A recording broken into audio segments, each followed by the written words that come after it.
দিল্লিতে আরো বড় প্রতিরোধ। অগত্যা দিল্লিতে যখন আসতে পারল না, সেই কৃষকগণ তারা রাস্তায় বসে আছেন।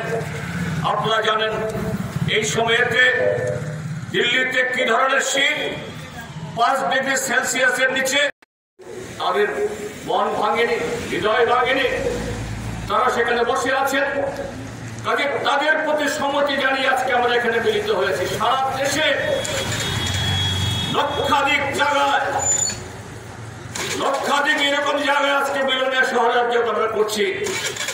আমরা ভারতীয় যে আমাদের সংবিধান, সেই সংবিধানের যে মূল মুখপত্র প্রিয়াম্বেল, যেখানে প্রতিজ্ঞাবদ্ধ হয়েছে ভারতবর্ষ, আমরা ভারতবাসী স্বাধীন দেশের মানুষ, এদেশের মানুষের অধিকার রক্ষা করব,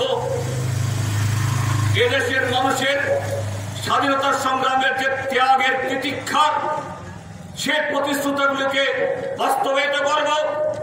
আজকে যা মোদী সরকার সংবিধানকে উল্লঙ্ঘন করে, মানবিক অধিকার হরণ করে, এদেশের কোটি কোটি মানুষের পেটের ভাত কেড়ে নিয়ে এই যে জঘন্য জনবিরোধী, দেশ বিরোধী, দেশদ্রোহী কাজ করছে, তার বিরুদ্ধে আজকে আমরা সংবিধানের সেই মুখপত্র, তার প্রথম পাতা, যা আমাদের প্রতিশ্রুতি, যা আমাদের প্রতিজ্ঞা, সেই প্রতিজ্ঞায় আমরাও এই সংহতি জ্ঞাপনের পাশাপাশি সে প্রতিজ্ঞা আবদ্ধ হব।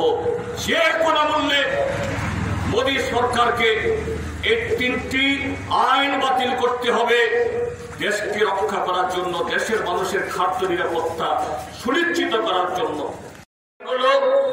এমনিতেই স্বাধীনতার পর আমাদের দেশের যারা অন্নদাতা, আমাদের দেশের যে কৃষি থেকে 70% নাগরিকের জীবন জীবিকা নির্ভর হয়, সেই কৃষকদের জন্য এ যাবৎ কোন সরকারে তেমন কোনো কাজ করেনি, কোন সরকারে সেরকম কোনো ভূমিকা নেয়নি।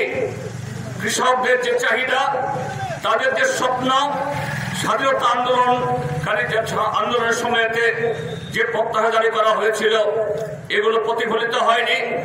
সেই জায়গায় নরেন্দ্র মোদীর নেতৃত্বে ভারতীয় জনতা পার্টির সরকার কৃষকদের যে আয় তার দ্বিগুণ করার নামে, কৃষকদের জীবন জীবিকাকে উন্নত করার নামে সেখানে 3টা আইন সেখানে এনেছে। সে আইনের কারণে এগুলো যদি চালু হয়, ইতিমধ্যে চালু হতে কোনো অসুবিধা নেই, যেহেতু রাষ্ট্রপতি সে বিলের উপরে সই করেছেন। এটা যদি লাগু হয়, তাহলে এদেশের কৃষকদের তারা যে রক্ত ঘাম যে দিয়ে ফসল ফলান, সেই ফসলের ন্যূনতম মূল্য তারা পাবে না, তাদের জমির উপরে কোনো অধিকার থাকবে না। আমাদের দেশের একচেটিয়া যে সমস্ত পুঁজিপতিরা, কর্পোরেটরা সমস্ত কৃষির উপরে তাদের আধিপত্য স্থাপন সেখানে করবে। স্বাভাবিকভাবেই এদেশের কৃষকরা এই জাতীয় একটা কালো আইন, দানবীয় আইন, যা শুধুমাত্র কৃষকদের ক্ষতি করবে না, এদেশের কোটি কোটি মানুষের খাদ্য নিরাপত্তাকে বিঘ্নিত করবে, এটা মেনে নিতে পারে না।